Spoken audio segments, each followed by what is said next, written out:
Hey, got the tripod. And today I'm talking about crippling anxiety, fear, depression, panic. Hold on. Talk to you guys really low and not myself. And I don't know if anybody else has been feeling like that, especially with the year of the horse. And also if you're in your Saturn return right now, like I turned 29 this year. I turned 29 this year.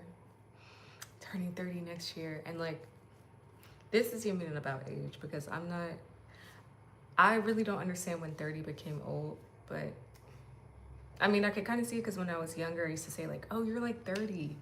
So I guess now I'm like 30, but this isn't about age. Like the concept of time and age doesn't matter to me. Like really, this is just about like an inner sense of self and knowing. So this is completely unrelated to me turning 30 and more related to like generational trauma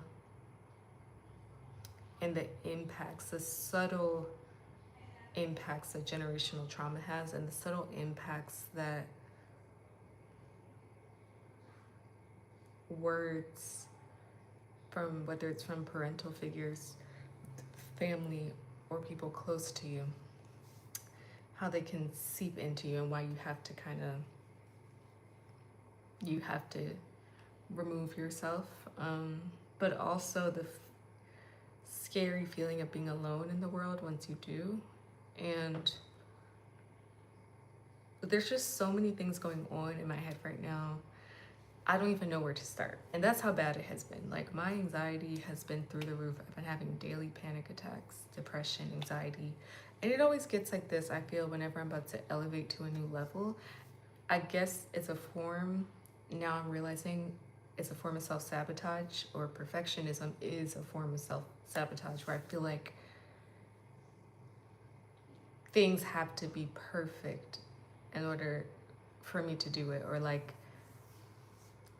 maybe this is a neurodivergent thing as well, because this probably goes into black and white thinking.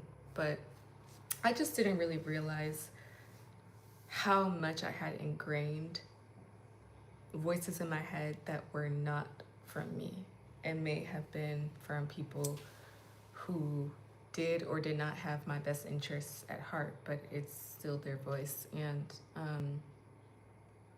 I think that caused a lot of anxiety and a lot of like cognitive dissonance and internal clashing and social anxiety and thinking people are judging and everything, and just like this fear of being perceived, basically. That's what this video is about, is the fear of being perceived. And like, for me, I didn't realize I had a fear of being perceived until a few years ago, but then I didn't really realize where that stemmed from until recently. And I think if you have a fear of being perceived, you can try to do as much internal or shadow work or journal as much as possible to figure out like, where does this stem from? Which you may figure it out that way, but I think a lot of it, figuring it out where it stems from and the root cause of it, is through actual action and moving and somatic work. And when I say somatic, I just mean movement. So whether that's moving away from an environment or to an environment, or chasing something or working on something, that's when you really have time to process everything. And I kind of feel like I have time to process because I'm here in another country in Asia by myself. And I've just been feeling very incapable of doing things. Like I've been feeling depressed, waking up, going to sleep at 3 a.m., just working on the computer, waking up late because I was sleeping late, like maladapted. That's how I know it's bad. I know it's bad when I start developing like random obsessive crushes. When I start developing random obsessive crushes, that's how I know I'm in a bad state of anxiety and depression. Because typically I'm only caring about my work. Like my whole life, you can ask anybody, I've been a workaholic, and that's not a good thing. I used to think it was a good thing, but I've really been like a workaholic my whole life.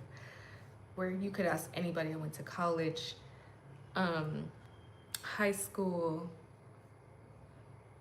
middle school, since a kid, like I've always had a goal in mind and I've always worked towards it. So much so to the fact that I told myself, I made a promise to myself. Literally, I don't even remember what age it was, but I was very young and I literally told myself and I promised it to God. And I said, God, I don't even want to repeat it because I don't want to affirm it, but I said, um, if you can, if you can I'm not gonna repeat it, but basically I was like, I'm never gonna date anybody. I'm never gonna be in a relationship. I'm gonna be at the pinnacle of my career, which is good to be at the pinnacle of your career, and not just career, but like goals. And it wasn't even just career based. It was more like I want to really have a real world impact in society on my community, the Black community, but also other communities that are being exploited, that are being K word, because you can't say that on here, harmed, incarcerated, fetishized, like every community that goes through something similar. I said, I want to be able to create a real world community change through, once I decided what I wanted to be, which was a journalist, like, because I thought that was the best path to do that. And I still think it is the best path to do that. And it's not even a path, it's a calling for me, it's a purpose. Um, Literally, it's what wakes me up at night and puts me to sleep. It's what, sorry, wakes me up in the morning and puts me to sleep at night. And that hasn't changed. But my logic around like relationships, whether that is platonic or romantic. Platonic relationships, I feel like I've always invested more in like platonic relationships as much as I could with that mindset. And then romantic, I never dated before, never had a first kiss, nothing. Because I literally made a promise to myself. I told myself at a young age that if you get into a relationship, it's going to be a distraction and it's going to ruin your life. And now, obviously, I realize that was catastrophizing, but it was because I was seeing that every man in the lives of everyone I knew, my family, friends, was ruining their life, like every man. So I told myself I'm never gonna be a part of that. Like it's a distraction. It's literally like I saw it as a distraction, and that was okay. Like I really don't care about like dating and things like that, and that was okay up until like recently. But I feel like now that I'm in my Saturn return, something is really calling me to like romance, but not romance in a traditional sense, like romance in a sense of just like breaking free of the chains and the barriers that keep me so bound.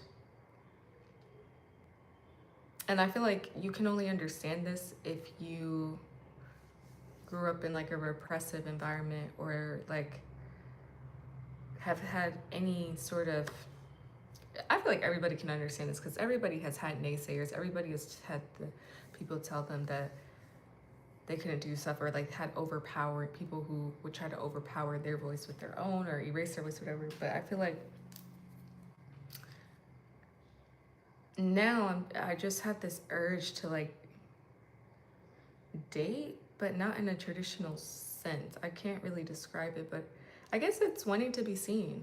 It all goes back to fear of visibility. I kind of feel like because I had a fear of being vulnerable and visible, because it had negative backlashes in the past, like either it attracted narcissists, and I'm talking about platonically, like narcissistic friends, because I definitely have attracted a few in the past, and I didn't realize it until later when I realized that I was also attracting what was being mirrored to me from maybe like generational trauma and family stuff. But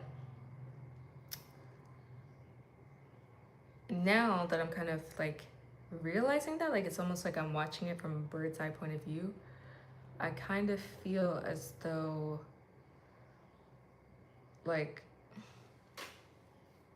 I'm open to dating as a sense of exploration of self. And when I say that, I mean like I feel like I have such a huge capacity of love, to love. I give so much love. I give so much love to my friends, my family, and everyday strangers on the street. Like, I just love to make people smile and like share just a small kismic moment with a stranger, even if it's just like complimenting them or noticing something small about them. Like, I love human interaction, but I feel like my day to day is filled with no human interaction outside of like the little day to day things that I do where I'll like compliment strangers or spark up a conversation with them. But that's different than like having a dedicated friend group or boyfriend or partner or whatever. And it's not that I necessarily want, like, I think my whole life I always told myself, I don't want a friend group. Like, I don't want a boyfriend or a partner. And like, I always tell myself I don't want to be confined to a friend group, because I always, like, even as a kid, I never understood the cliques in high school. Like, it did not register, it did not make sense to me why you would choose to hang out with the same people who have the exact same interests as you every single day. So I was always somebody who was like, oh, I want to go hang out with this group. I want to go hang out with this group. I want to go hang out, talk to this person. As I think any normal human being would, like any normal sentient person would be like, hey, I'm interested in people who don't have the same interests as me, and I want to know as much of everything possible as I can. And I know, as like, I just want to learn, and I just want to be around people who open my mind and like experience new worlds. And I feel like even as a kid, that showed up in me, like talking to everyone. But going back to fear of visibility, I just think like this thing goes, it goes so deep rooted. So if you are struggling with a fear of visibility, if you're struggling with a fear of being seen, try to remove yourself from your environment as best as you can. I know that's difficult. It's much easier said than done, and it's difficult with bills, rent, food, groceries, everything. But try to just like step outside to a park, or like go to a free event with people who, like, look for a free event of something you've always been wanting to do, something related to your inner child. Not even your inner child, your adult self. I'm really interested in 3D printing right now, but I haven't taken a class because, again, fear of perfectionism and the fear of getting started, holding you in that constant space of, oh, I want to do it. What if, or like, I really want to do this, in that constant state of like decision paralysis. Breaking through that by just, like, if you feel like you have fear of being visible, breaking through that by removing yourself. And whether that, you know, most people can't fly halfway across the world unless your job is remote or something. But if it's not, removing yourself by like taking 10 minutes to go on a walk in a neighborhood that you really want to move to, and sitting on a bench and starting a conversation with somebody who lives in that neighborhood as if you already lived there, and like really talking to them and like becoming friends with them, exchanging numbers, hanging out with them, going to clubs and meetups. And I know, like, meetups, I never really gravitated towards meetups because I haven't ever found the right one, but maybe one day I will. But clubs, Discord groups, even if it's an online sanctuary, finding a sanctuary away from the chaos of generational trauma. And generational trauma doesn't just mean when you live with your family, because generational trauma can show up when you live alone and you haven't done that thing that you knew was so important for so many weeks, that you know hinges, like, you know, leveling up hinges on this, and you haven't done it because your mom is still living in your head, or your this person, grandmother, whoever the case may be. Like, that voice is telling you you're not able to do it, or it's a scarcity mindset when it comes to spending. That's too much money. You're gonna go broke if this happens. If you do that, you're gonna XYZ. Like, really, once you remove yourself from an environment, you start to see, this is not my thought. This thought is completely from somebody else.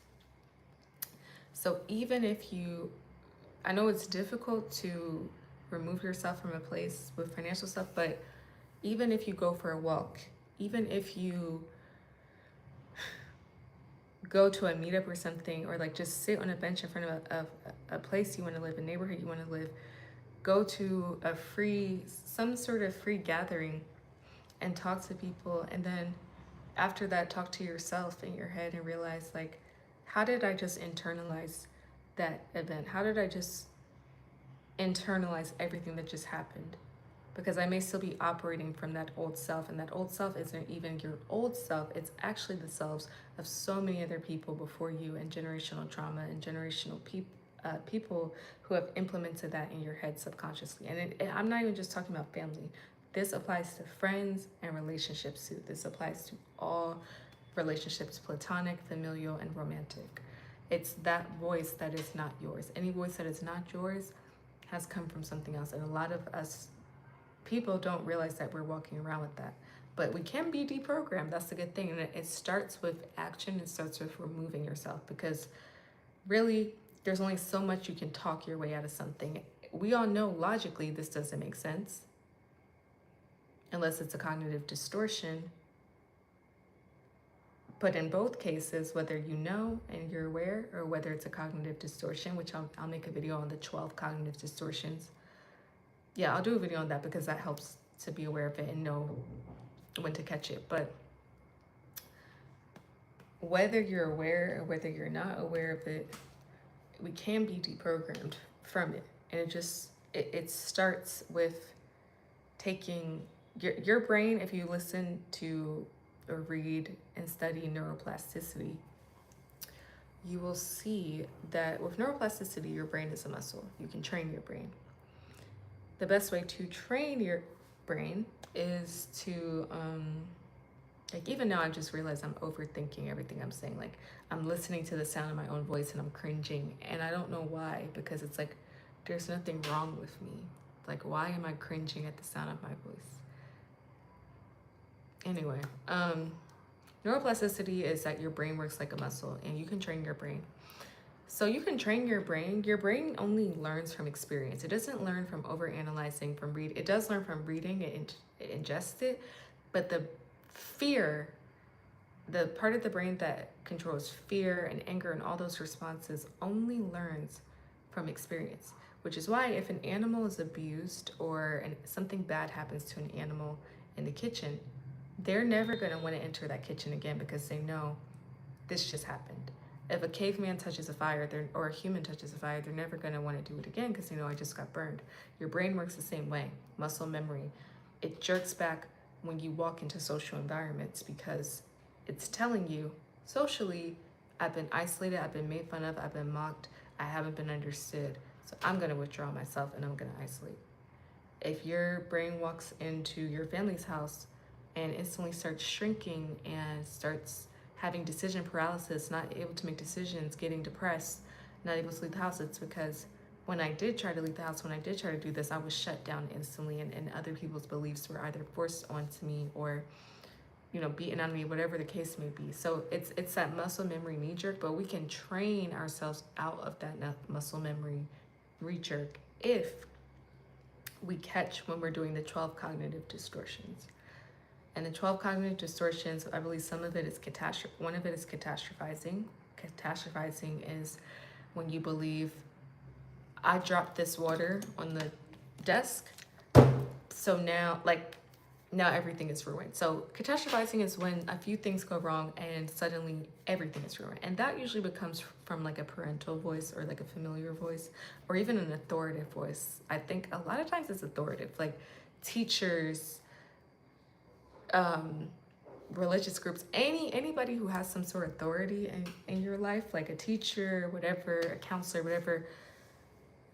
And even just on a basic level, if you live in, I was going to say America, but just any society on a whole, societies are very unforgiving and very dogmatic and very, unforgiving. If you do one thing wrong, you're labeled as a bad person. Or when I say one thing wrong, this is not, I already can smell the narcissist. When I say one thing wrong, I really mean like dropping something or like accidentally, I don't know, making like wrong as in like feeling like, oh, you said the wrong, you know, you felt awkward in a conversation or something. I don't mean wrong by you are actually out here hurting people, because that's another thing I feel like I'll get into another video, but how narcissists are drawn to like watching videos about spirituality and neurodivergence, and they try to apply it to themselves and lie. But anyway, I mean wrong as in like, let's say you just made a mistake, or let's say you were practicing as a math problem with your family member as a kid and they're screaming, why can't you get it right? It's wrong, you'll never pass math. They took you getting 2 plus 2 wrong to you're never going to pass math, which means you're never going to graduate, which means you're never going to get a good job, and like a cycle. So that usually comes from an authoritative voice of some sort, and society as a whole. Society is very restrictive, it's very punitive, especially in America.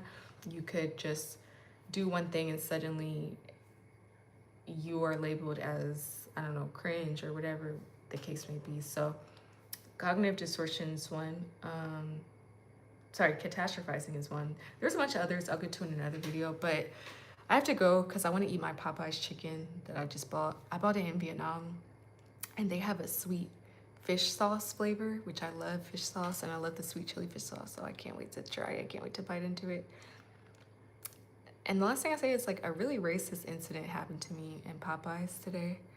Not from a Vietnamese person, because the locals in Vietnam are so nice. Like, so nice. Just truly beautiful people. But it was from another group of people. Anyway, I'll talk about that in another video. I'm really tired and I think I want to eat chicken, and I need to cry. Like, I feel myself wanting to cry, but I've just been so like down and kind of paralyzed with fear and anxiety of like being perceived and stuff that it's almost hard for me to cry right now, but I need to process the emotion somehow. Anyway, I hope this video helps you guys. I hope you guys also eat lots of Popeye's chicken. And just know, if you do have a fear of being perceived, or if you resonate with any of this, being a late bloomer, whatever the case may be, let me know how you feel. If you resonate with it, let me know. If you don't, let me know. And also, like, let me know what you do to combat it. I think we should form like a support group or a community group, because this is out of hand for me. Hopefully I know it's gonna get better. I gotta alchemize it in the right way, but easier said than done, but it's going to get done, and I know y'all are gonna do it too. So thank you. Bye. I would love to talk more. Let me know in the chat, comments, DM, what your thoughts are, and yeah, what you do to get past your fear of visibility, or what you would want to do, or what community you would want to form so that you feel more supported. So, bye. I'm gonna end it. Oh, look at my nails I got done here, by the way. Hey. Reach me, baby, from Vancouver, you